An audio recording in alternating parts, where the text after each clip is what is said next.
সারা বিশ্বকে তাক লাগিয়ে ৬,০০০ কিলোমিটার পাল্লার প্রথম আন্তঃমহাদেশীয় ক্ষেপণাস্ত্র উন্মোচন করেছে মুসলিম বিশ্বের অন্যতম শক্তিশালী দেশ তুরস্ক। ক্ষেপণাস্ত্রটির নাম ইলদিরিমহান।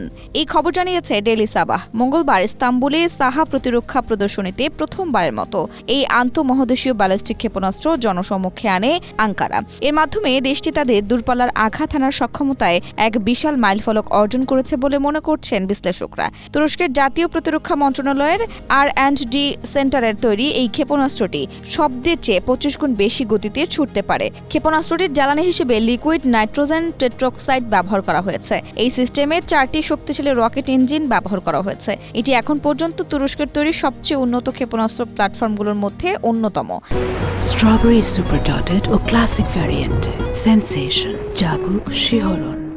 বিশ্লেষকরা বলছেন ইলদিরিমহানের এই আত্মপ্রকাশ মূলত প্রতিরক্ষা শিল্পে তুরস্কের ক্রমবর্ধমান বিনিয়োগেরই প্রতিফলন।